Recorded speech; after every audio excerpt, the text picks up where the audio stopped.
dito rin yung Ako, dito lang sa may bago. dito dito. Ako, Ano dito? sa may bago. Dito. Ako pa pala. And then, dito naman po, lagyan natin ng pintura ng tuloy. Saan? Ilan man lang po yung portion na po yung kanan. Kasi kung yung buong po mo. Ayan, ayan. Ano mo naman kulay? Tama yung kulay yan. Ano mo yung blue? Ayan po. Ito po. Yung papalitan po kasi sa harap po natin yung mga sliding gate. Kasi po, yung mga sliding gate.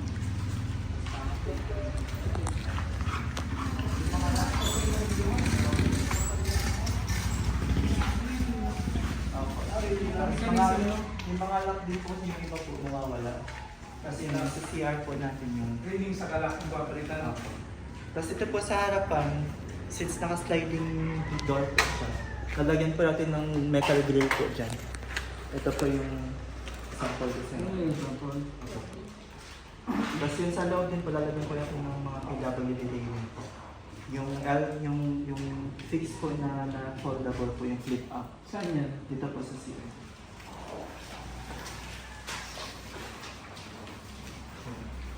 Bali po, yung nakalagay po yung rough end dito, ililipat po natin. Yung rough end po ng CR po yung bawal, ililipat po natin ito. Kasi po, ang pangit po ng pagbukas ng pinto. Yung ganito. Doon may lalagay. Opo. Sana, may ano yan? May septic tank yan? Meron po dun, kasi gagawin niyo pa po siya. Kasama po siya din sa Wala pa septic Pero tank meron yan. na pong hukay po dun, tapos lalagyan na lang po ng septic tank. May hukay na. Apo. Tapos lalagyan po natin ng mga flip up na ano po, yung pang PWD rating.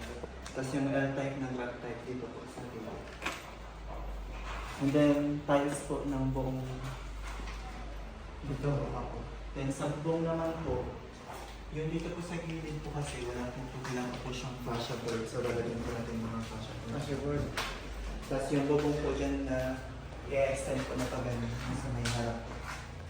Para di po siya mukhang kulang. Ano ito sa likod yung may walong passion board? Ito pong gilid, ito po yung sa likod. Ang gilid po dito. Sa dulo-dulo na lang po siya. Tapos tiles din po. At saka meron din po dito. Dito rin pa tayo sa likod. Apo. Yung floor na. Meron din po wall. Hanggang saan po yung wall dito? Ilang metro po?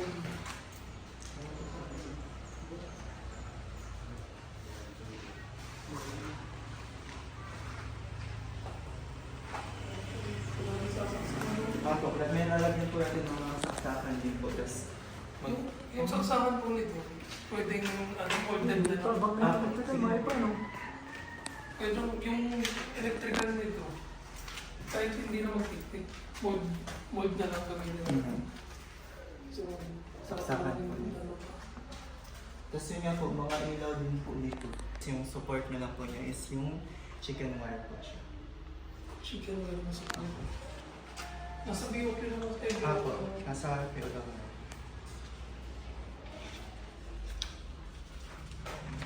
Tapos yung electrical din.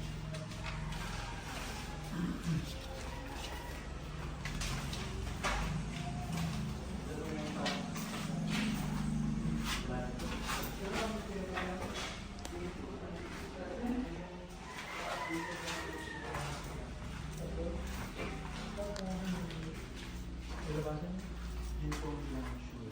Parang okay po sa treatment po ate. So, overflow na. Tapos magko-construct din po dito ng kitchen. Parang counter lang po. Kitchen. Saan pa? Ito pong part po. Papunta dyan. Apo.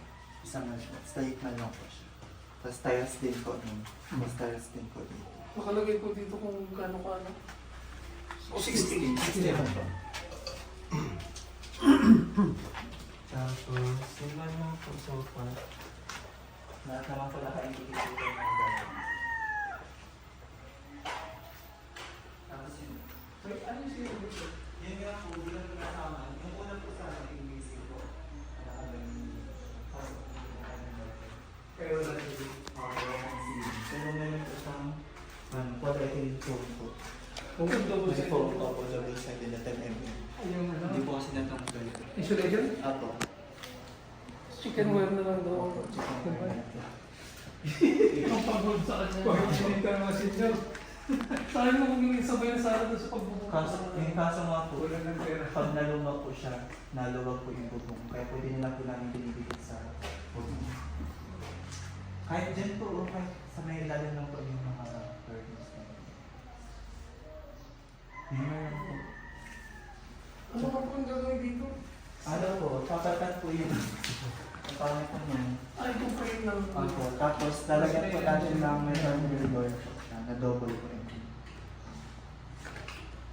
Tapos pwede yung pong bayan na po yung design or kaya na po. Pwede mas simple ba dyan? Ano? Parang hindi masyadong ma-detalye ba? Ay, ano? Sige po. Ano na lang? Simplihan na lang? Apo. Tapos ano po yung mga kasagot dito? Apo. Tapos gutter din po sa harap at likod. At doon may gutter doon. Kasi po dadagdagan po natin ng bubong yung dito po. Kasi mukha po siyang kulang. Lalagyan po natin ng paganyan po. Tapos may meron pa po tayong polycarbonate. At yung sabi dito, extend pa ng... Apo, dadagdagan pa po. Puro ba na? Ito po yun. Ito po yung dalawa. Ito po yung sa polycarbonate na kanin. Mahaba na. Ang ganda na. Tapos ito, wala naman gagawin na poste ano. Wala pa ito. Ay, ang balak ko sana namin, ito po yung poste na po yung sa fencing. Iko-convert na po namin siya as pang service entrance po. Para dyan na ilang kakabit yung sa pang abang lang. Recent demolition. Okay. May mga rin iba yung demolition. Nandun naman yung sa budget ng demolition. Dito, dito na siya dito. Ako po, 4.25. Parang dito, may poste dito. wala na po, ito na po. Ito na yun. Ito na po. Hindi kayo maano yung pag nabagi. Pagurang kulay mo. Dito tayo Kaya ngayon. mabigay ko lang dito. Dito po tayo sa number 2. Bali dito po, ito yung Ito ito. po. Ito yung mag-approach. Meron ko na 10 acres po.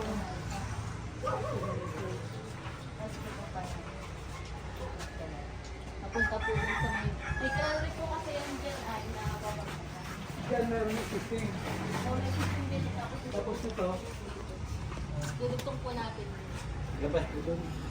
labas dyan. Saan po kukuha ng clearance dito? Sa kalsada po kukuha ng ano? Center line na. Yung Tapos walang center line. Yan ang Dito po sa... Ito po kasi 10 meters lang.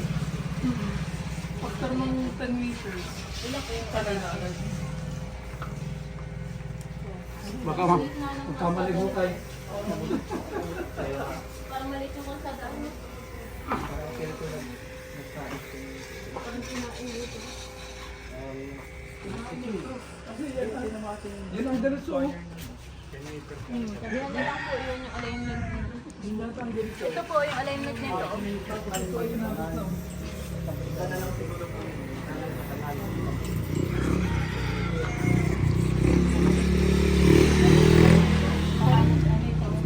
Dati po kasi wala.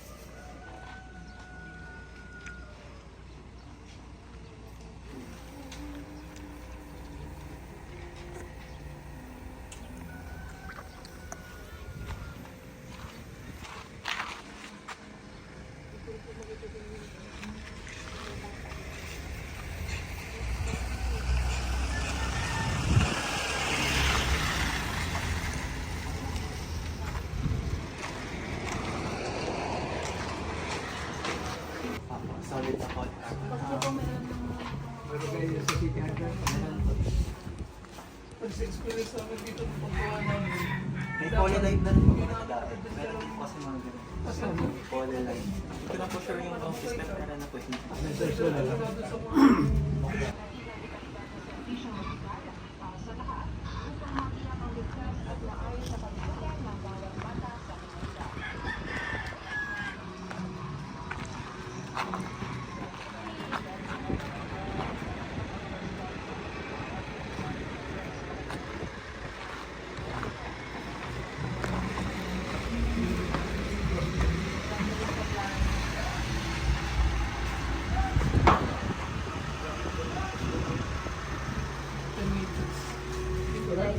Hindi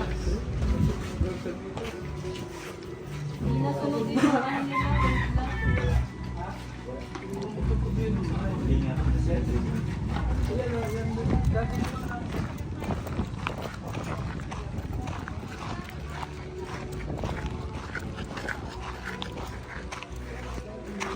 Dating barracks.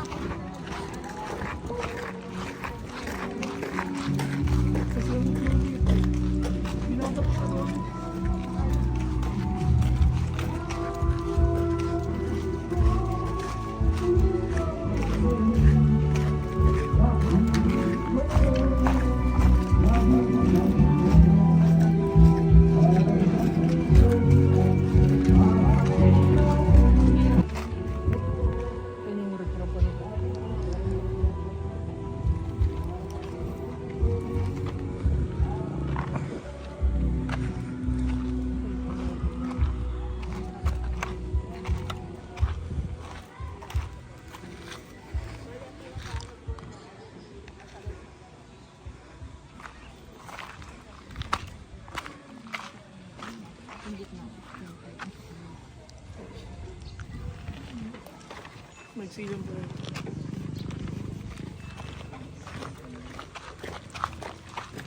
Dito po yun.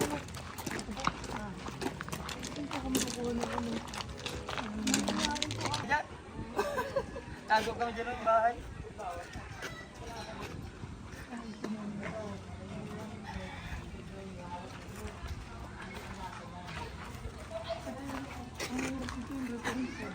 Oh, yung Santa Cruz.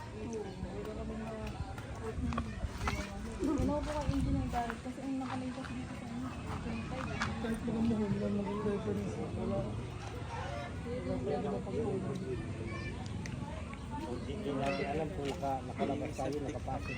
Siguro, ang gawin na lang natin para hindi tayo nahirap.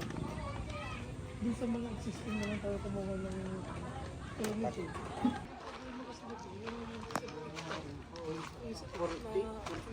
Consistent na po tayo dahil Bali parang magano na lang din siya.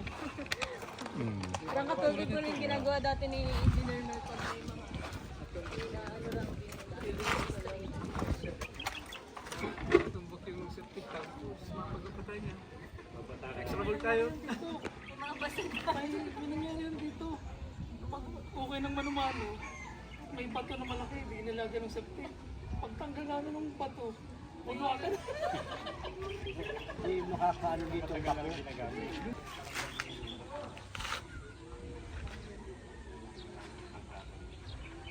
Mahirapan kami dito. Wali-wali pa. Dito pa ba kayo sa bahay? Dito sa bahay.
Nilalagay yung basura ay. Wala ka, engineer.